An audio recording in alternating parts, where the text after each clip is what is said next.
friend, it's me, Deanna, and welcome back to my channel. Yo.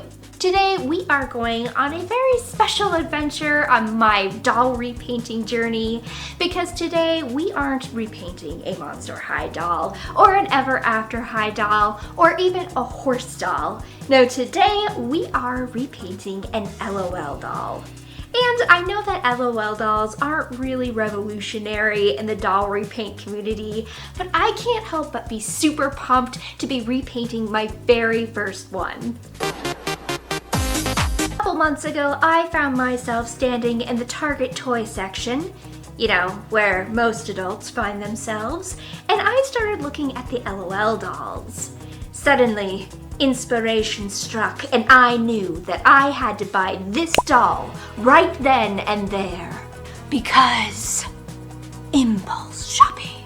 But then when it came time to make over my doll, I was all like, I don't wanna do that. And so the shopping euphoria had worn off, and she was banished to my supply closet to wait until the day where inspiration wiggled itself back into my noodle.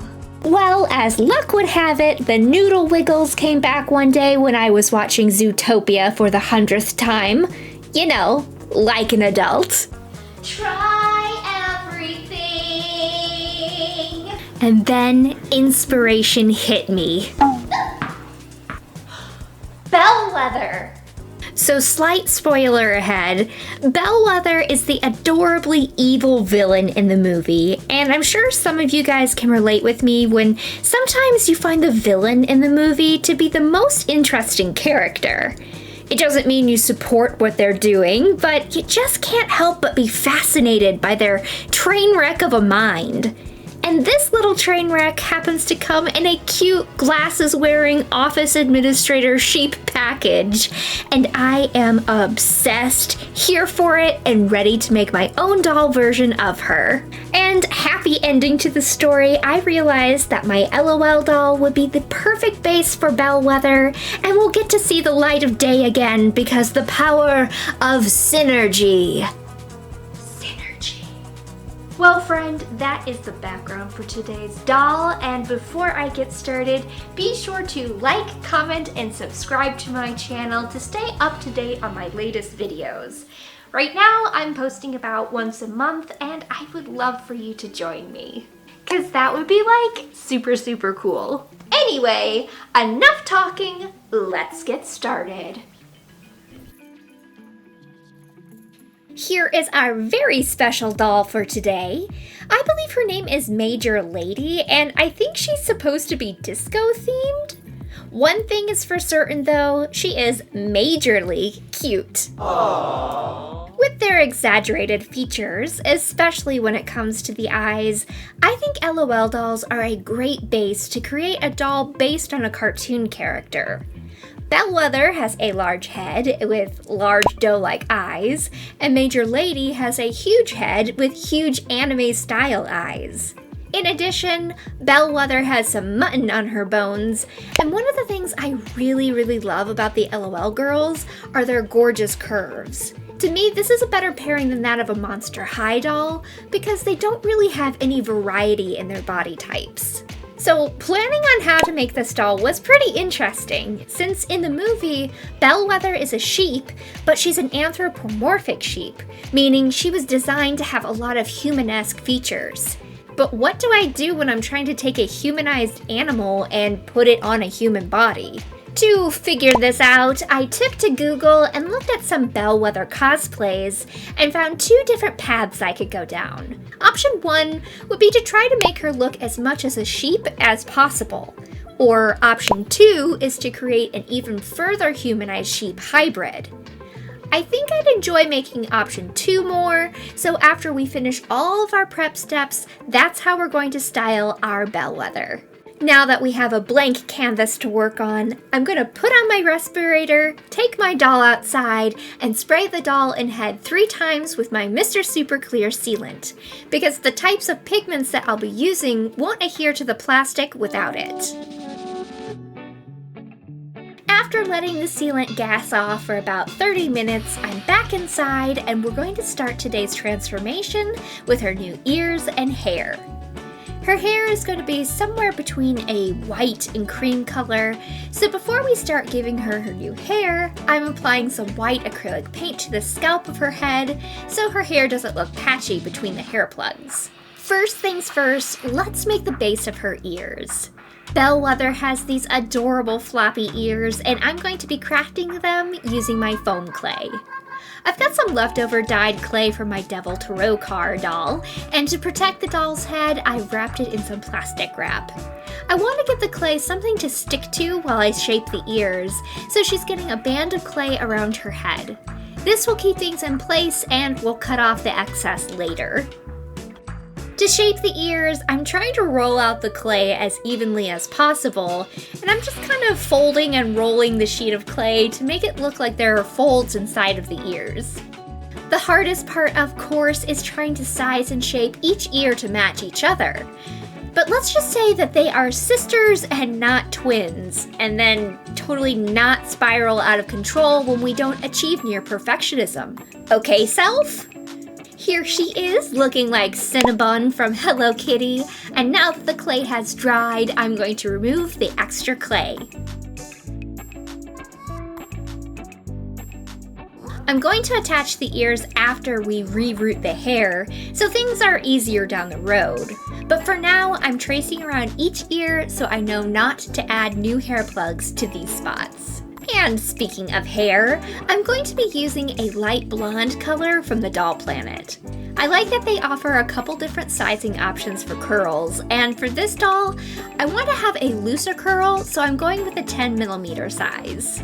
So if you don't know, rerooting is a pretty simple process where you give your doll new hair using a hooked needle.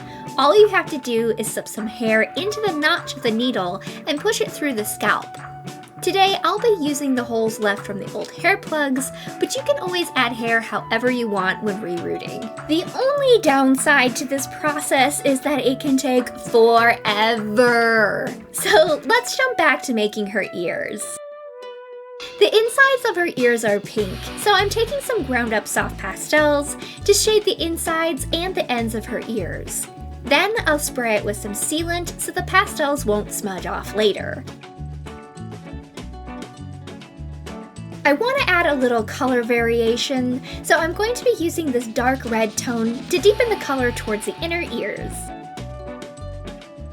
Okay, let's check in and see how the rerooting is going. So far, we have a nice little mullet, but I'm at a point where I'm already running low on hair.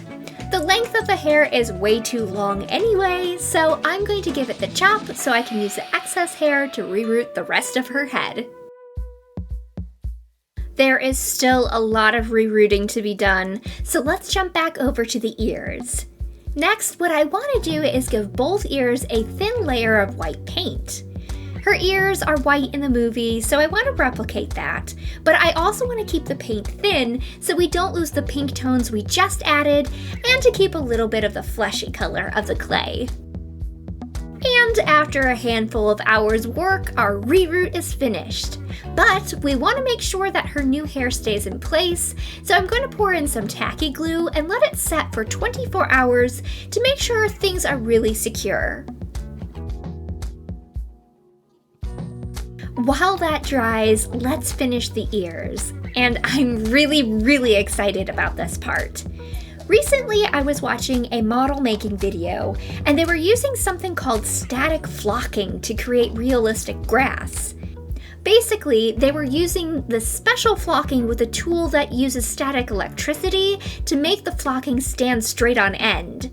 The results were fantastic, and I was like, yep, I'm gonna have to get some of that. In the past, I've used really finely cut up yarn fluff to make the soft hair on the ears of my rainbow rabbit dolls.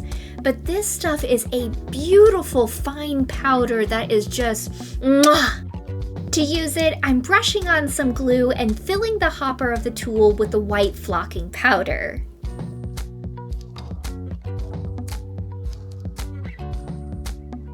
Now I just clip it onto the ear and I can start sprinkling it on.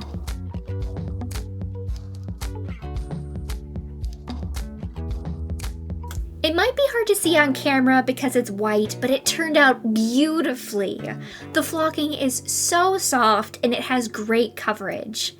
The texture reminds me of the Calico Critter dolls, and it's so soft, just like a lamb's ear should be.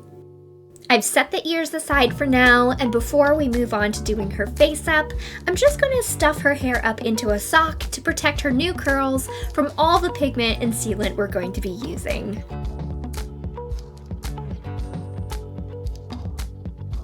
I don't know about you, but I am dying to get started on my first LOL face up. Since I'm going with a more human version of Bellwether, for her face up, she will be getting human skin instead of fur. If you're new to my channel, I always like to start my face up with my doll's skin texture, working from the inside coloring to the outer skin. It sounds creepy, but this gives my doll's skin a realistic quality that I really enjoy. Right now, I'm working on the 3 zones of color that appear under the skin, which are known as the subdermal colors. If you've been watching my channel for a while, then you know that these zones are made up of red, blue, and yellow tones.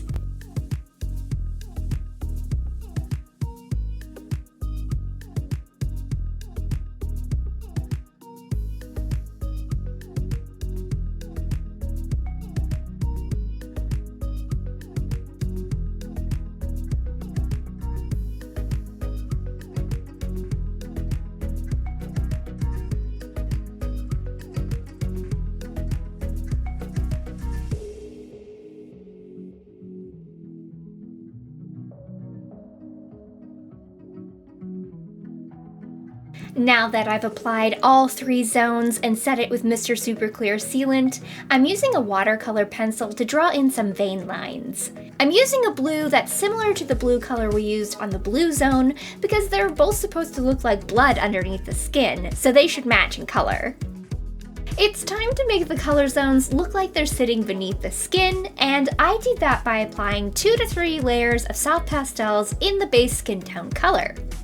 This will make the skin tone look like there's some translucency to it, with the subdermal color zones sitting right underneath the skin.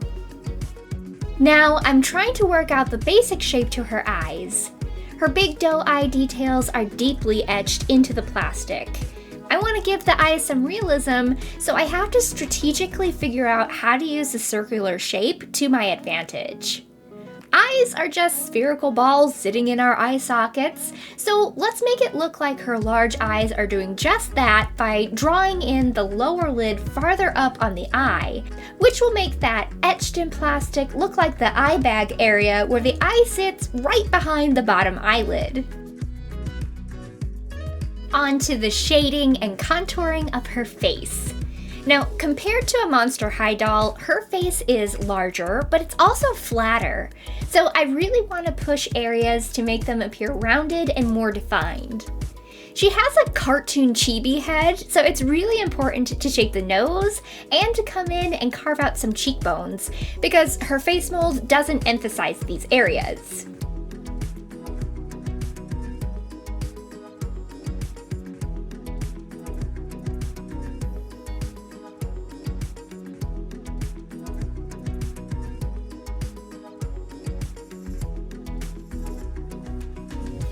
I've pushed areas back with my shading, but now I want to bring some areas forward with highlights. I'm mixing together my base skin color with some white to lighten up the areas that get hit by light the most. These are areas like the forehead, chin, and cheekbones.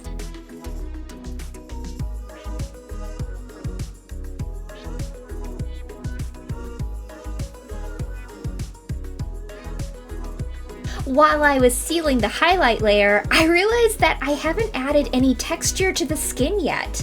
So I'm going to add a quick spray of watered down acrylics to give the skin some texture. I like to do this with at least 2 different colors because skin is often kissed by freckles and little blemishes.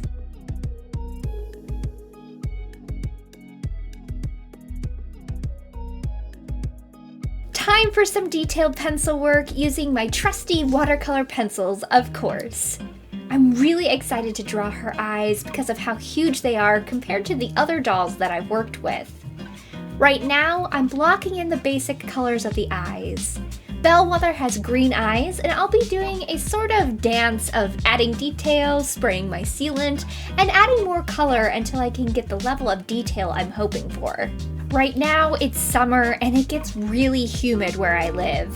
The humidity affects how my sealant dries, and if I don't spray it during the right conditions, the plastic on the eyes will become very waxy, and I'll have to switch to acrylic paint.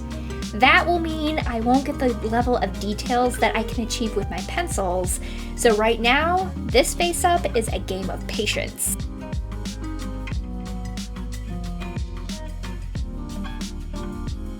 For her pupils, I started with a brown color, but now I'm deepening the color with a black pencil. I want them to have a uniform shape, but I'm also feathering them out so they don't look like they have cookie cutter crisp lines. I'm hoping that this and the multi-tonal pupils will make the eyes look more realistic.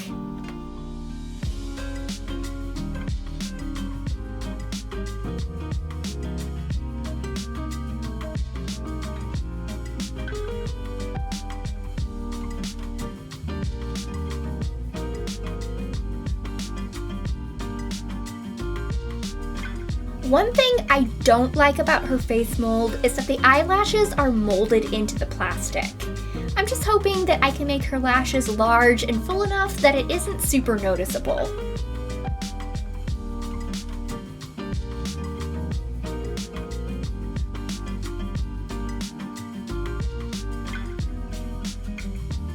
Next on our to-do list is to give her some eyebrows. Bellwether has grayish eyebrows in the movie, but I think brown will work better for our doll. Eyebrows convey a lot of emotion, and I'd like to make mine have a subtle, innocent on the outside, but villain on the inside appearance to them, if that makes sense. Using a light brown color, I've blocked in the basic shape of the eyebrows, but I need to work out the pattern of how the hairs will grow. Different areas of the brow will appear lighter and darker because of where they sit on the skull, so instead of leaving it just one shade of brown, I need to come in with some darker colors and a highlight color to make it look like there are indeed individual hairs sitting there. Now, as far as her face up goes, her mouth area is the most important area that will give her that animalistic feel. I've gone ahead and sketched in a muzzle coming from her lips to her cheeks. Still using my watercolor pencils, I wanted to find this space and punch up the pinks and reds in this space similarly to the pinks in this reference photo. Time for my favorite part of the face up, and that's adding the little white acrylic paint details. I love that just a tiny bit of white paint applied to the eyes, eyelashes, and waterlines can add a breath of life into our doll.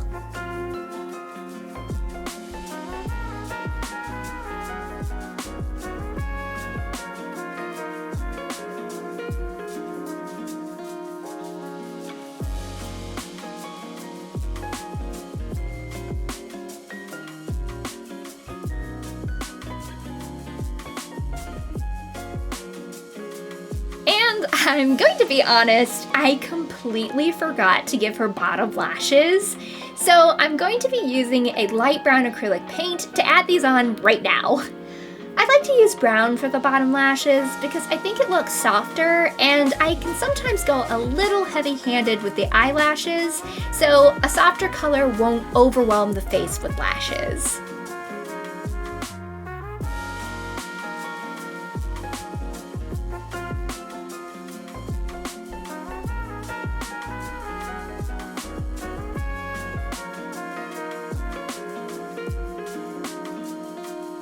I love how her face up turned out, and now we're going to turn our attention to repainting her body.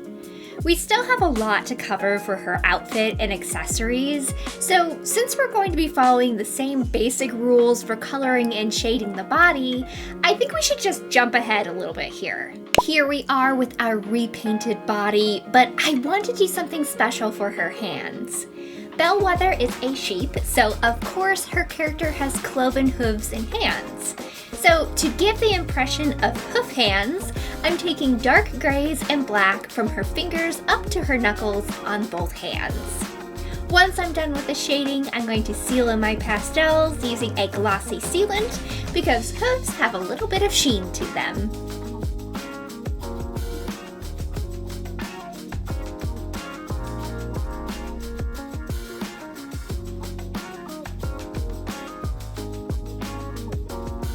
On to the outfit.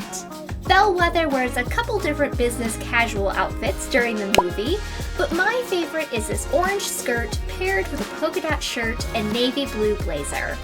So far for this doll, I'm going to throw my newbie sewing insecurities into the wind and make 3 different pieces for her outfit. Oh boy. So to get things started, I'm going to sew the easiest piece, and for me, that's her top. And check me out, actually showing myself sewing. I know this isn't a big deal, but this is basically like me showing you my underwear. So vulnerable, so inadequate feeling.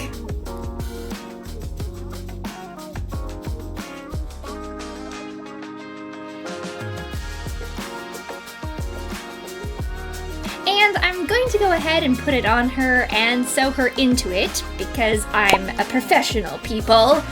But really, I need to work on my skills when it comes to adding closures on the back. But for now, this will do because I'm not planning on changing her outfit anytime soon. Up next is her skirt, and I'm making my first pleated skirt. I was super intimidated when I first looked at the pattern, but once I got the hang of the folding, I really had a lot of fun with it.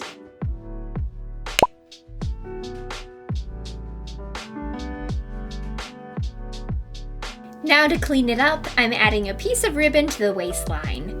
Her skirt in the movie just has a waistband, but I think the ribbon gives it a cute belted look while covering up my shame. So, win-win. As always, I feel compelled to throw in an obligatory, hey, this skirt is good, but for my skill level in here. But yeah, I'm really happy with how it turned out, and will you see more pleated skirts in my future videos? Oh, you betcha! For the last part, I got really lucky and remembered that I got a beat-up LOL doll in an eBay purchase, and it came with this little jacket. It was like the Repaint gods were smiling down upon me and were like, hey kiddo, no more sewing, okay? This jacket is just about perfect, but the only problem is Bellwether's is navy blue, and this is a light blue. But, fortunately for me, RIT dye exists. Unfortunately for me, I just kind of grabbed this box off the shelf and didn't notice that this kind of dye isn't for synthetic fibers. Now, I don't know what this jacket is made out of, but on the off chance that it will work and I don't have to go back to the store, I'm going to go for it. Nope. One trip back to Joann Fabrics later, and I have the synthetic kind. Let's see if this kind will work.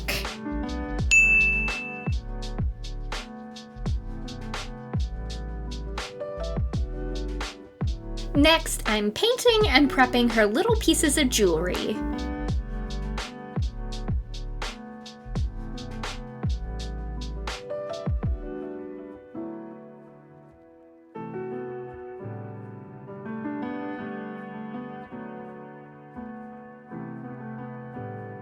Since she's still a humanoid sheep person, I decided to give her shoes instead of straight up hoof feet. I got these beauties off eBay, and I'm going to grab some acetone to take off the black paint and repaint those spots gray to match her hoof color.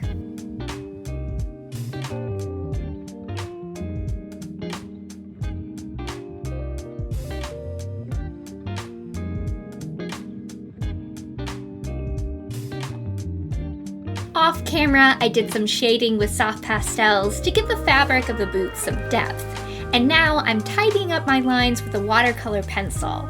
I'm also drawing on some hoof details to the toes of the boots.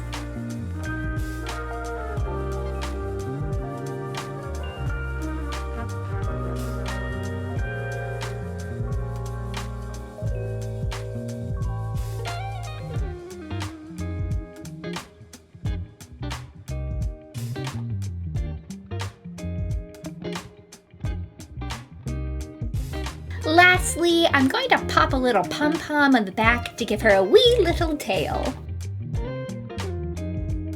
Her body is all put together, and now it's time to finish up her head. After taking off her bonnet, I've noticed that some blue pastels got into her hairline. I freaked out for like a second, but then I remembered that soap exists, and after working in some shampoo with a little brush, everything is as good as new. To style her hair, I'm giving her that signature bump in the front by twisting her hair into a little bun. And before I can work on the lower portion of her hair, I'm going to attach the ears right along where I marked it off.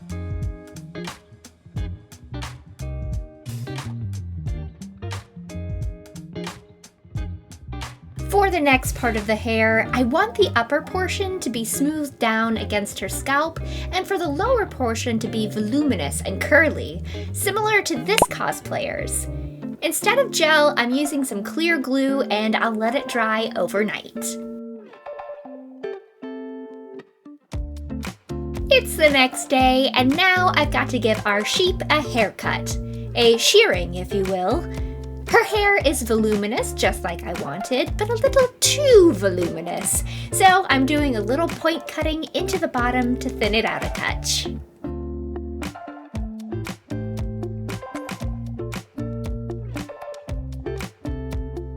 Next, I'm hot gluing some areas of the hair to keep it in place and to hide the seams of her ears in the back and the front.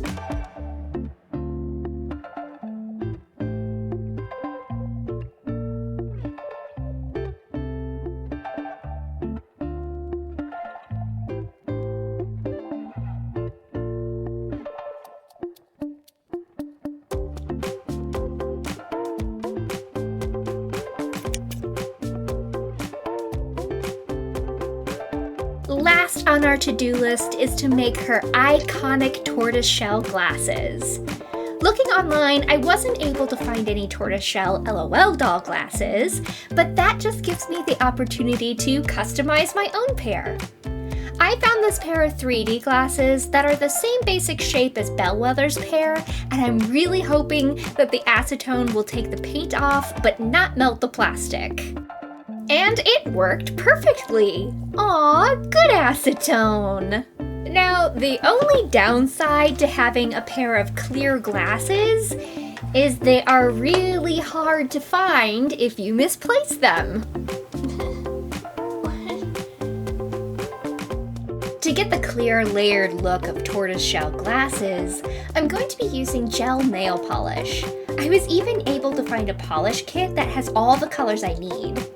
I'm going to be working section by section so I can control how I apply the paint and how it dries.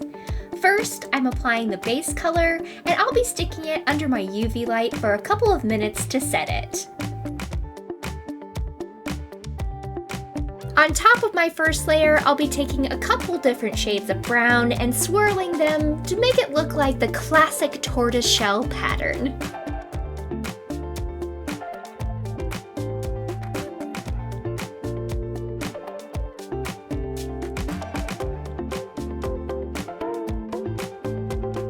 Again, I'll be placing it under my UV light, and I'll be repeating the process on all sides of the glasses. Now that they're done, I'm giving them a wipe down with a rubbing alcohol pad to remove any tackiness from the surface. And I'm ready to put them on our Bellwether.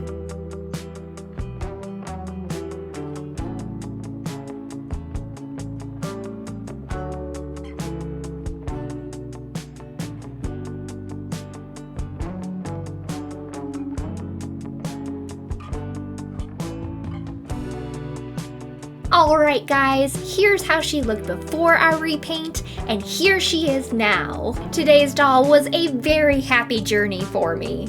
Not only do I adore how she turned out, but even better, for just about every part of her transformation, I got to try out a new technique or material. Working with the LOL doll was definitely different than the types of dolls that I've used in the past, but I really enjoyed their large faces and beautifully curvy bodies.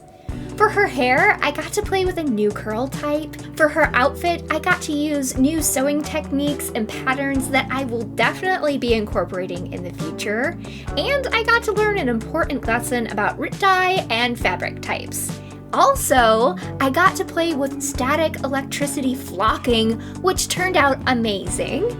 And guys, the glasses. I absolutely love how the glasses turned out. Like, I'm legit obsessed with them. I was happy with how my doll was looking before I customized them, but now with them on, she really transformed into Bellwether. I'm really glad I decided to take a risk and use the nail polish because I think they look like an actual pair of mini tortoiseshell glasses. Anyway, I could go on and on about the process of making her, but I want to know what you think about today's transformation. Do you think she captured the Bellwether spirit? Are there any other cartoon characters you'd like me to make? Let me know in the comments. And if you aren't already, be sure to join me every video by subscribing and hitting that bell button for notifications. Alright, Bellwether and I are late for the Gazelle concert, but I'll see you next time with another doll repaint video. Bye!